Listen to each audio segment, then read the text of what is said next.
All right, so let's take a look here at question number 9. Very similar to question number 8. Again, perform the indicated operation and express in lowest terms. All right, so here we have very similar, like I said, to number 8, except instead of multiplying, just be careful now, we're dividing. And you'll recall that there's really no such thing as dividing fractions. You may recall from either in class or maybe from earlier in your mathematics education, something called the KCF method, the keep, change, flip method, where we keep the first fraction, we change from division to multiplication, and then flip the second fraction. So we just take the reciprocal of the second fraction.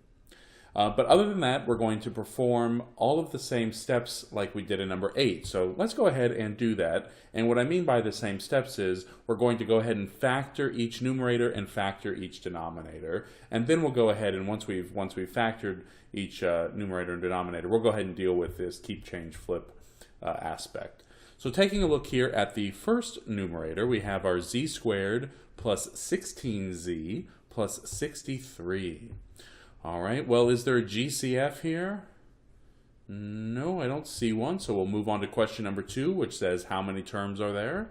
And we have 1, 2, 3 terms, which tells us either to factor by the AC method or scissors or the trial and error method, whatever you're comfortable with. But because the coefficient of our squared term is a 1, let's go ahead and use the more simplified scissors method, which tells us to just look for factors of 63 that add to positive 16. And first things first, we know that this is going to factor into two binomials, and we're dealing with a z, so let's go ahead and split that z up. And now let's go ahead and take a look. Factors of 63 that add to 16, well, I think they're going to be, how about, well, 9 and what, 6, 7, I think, right? So 9 and 7. 9 plus 7 gives us 16, and 9 times 7 gives us 63. So there we go. All over, and let's go ahead and factor this denominator. Again, is there a GCF? No, I don't see one. And we know this is going to factor into two binomials. And we're working with z, so let's split that z up. And now we want factors of 72 that add to positive 17. I think we're going to be dealing with a 9 again, aren't we? Except now we're going to be 9 plus 8, right? 9 times 8 gives us 72. 9 plus 8 gives us 17. So there we have it. And now we're going to go ahead and factor the numerator here. We have a z squared plus 7z.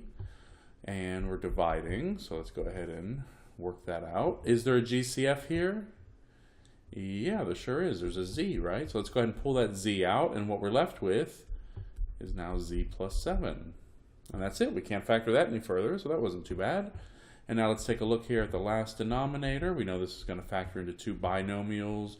We are working with z, so let's go ahead and deal with splitting our z up. And now we're looking for factors of 24 that add to give us positive 11. I think that'll be plus 8 plus 3. 8 plus 3 is 11, 8 times 3 is 24, and so there we have it. And now we've factored all of our numerators and denominators. But again, we're dealing with division, so let's go ahead and address this keep, change, flip business, right? No such thing as dividing fractions. So keep means let's keep the first fraction. Change means get rid of your division, you're changing to multiplication, and now flip this second fraction. So instead of z plus 8, z plus 3 on the bottom, we're going to move that to the top. So z plus 8 and z plus 3 will be on the top, and z plus 7 will be on the bottom. So we're just flipping the fraction. We're taking the reciprocal.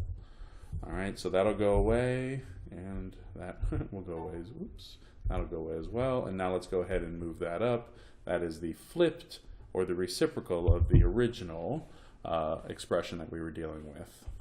All right, so now comes the fun part, crossing out or canceling out or dividing out like factors.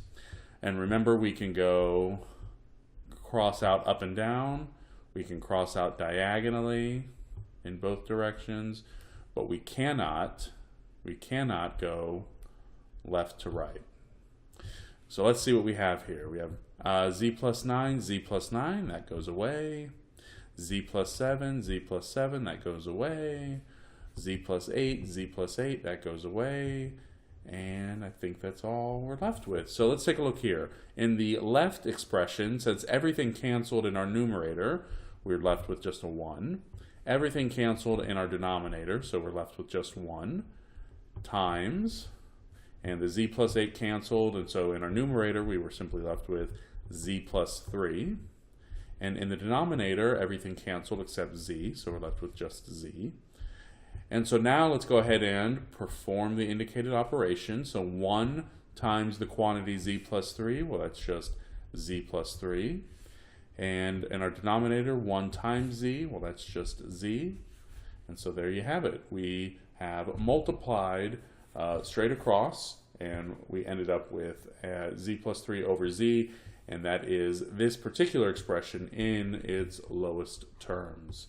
So again, you want to factor your numerators, factor your denominators as much as you can, and because this was division initially, don't forget your keep, change, flip principle. So we keep the first fraction, meaning don't do anything with it, change from division to multiplication, and flip the second fraction. So take the reciprocal of this fraction.